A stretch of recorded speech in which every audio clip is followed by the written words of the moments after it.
maalmihii ugu dambeeyeen xeryahan qaxootiga dhadhaab ee gobolka waqooyi bari Kenya waxaa ka socday tahriibinta dhalinyarta aan qaan gaarin isla markaas lagu wacyigelinayo in halkaasi ay taalo nolol ka wacan mid haatan ay ku jiraan isla markaas ay kula nool yihiin xeryahan qaxootiga dhadhaab dhalintan ayaa inta badan kuwa wax ka bartaan dugsiyada hoose dhexe ee ku yeelan xeryaha qaxootiga dhadhaab isla markaasna laga kaxeenayo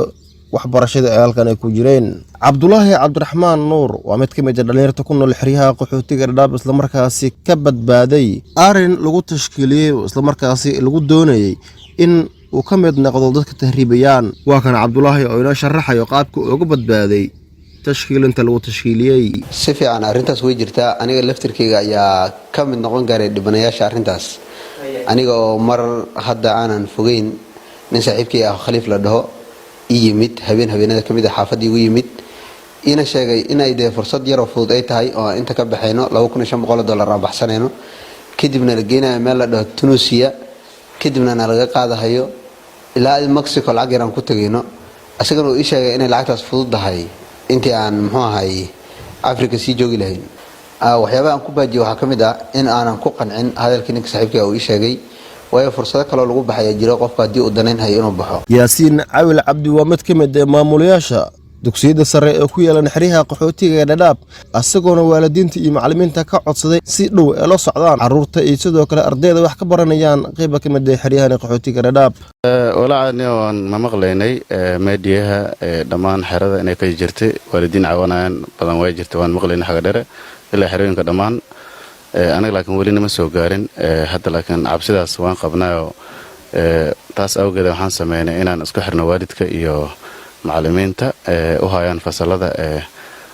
buugga rajistaha ilmaha lagu yeeriyo marka in la iska warhayo ardayga hadii laga waayo kalaaska waalidka la waco oo xirnaanshaha waalidka macallimiintan aad u siyaadinay arintaas awgeed Saciid Ibrahim waa mid ka mid ah dhalinyarta ku nool xeryaha qaxootiga dhadhaab isla markaasina walaalkiis uu ka mid ahaa koox laga soo badbaadiyay qaybo ka mid ah magaalooyinka dalka oo lagu doonay in lagu tahriibiyo isla markaasina ka baxay gudaha xeryaha qaxootiga dhadhaab wuxuu ka mid ah 7 carruur oo la tahriibiyay 7dan oo laba bas isku blog ahaayeen isku xaafad ay ahaayeen inta kalena ay xaafado kale ahaayeen 7doodu waxa laga war helay maqribkii maray ahayd oo xataa xog fiican laga heen ilaa meeshii ku sugnaayeen waqti xaadirkaas markii ii sheeg xogtooda la helaayeen waxay ku sugnaadeen markii dib loo ogaaday meel u dhow Gaarisa marka carruurtan waa la tashkiiliyay wax sharci waxay wadada ku maraa may haysanin waa la ay sheegay arintooda waa arin waxay aad loo qalan isku duway marka ugu dambeynna markii aan la garab galnay hay'adaha ammaanka ugu dambeyn waa lagu guuleystay oo la soo qabtay haddana gadaashiisna kuwa badan baa la sheegay tahriibay si kastaba ha ahaatee bilooyinka ugu dambeeyeen boqolaal dhalinyaro ayaa ka baxeen qaybo ka mid ah gudaha xeryaha qaxootiga dhadhaab ee gobolka waqooyi bari Kenya ayagoona qaarkooda Liibiya loogu haysto madax furasho isla markaasina aysan awoodin waalidiintooda Xasan Kaafi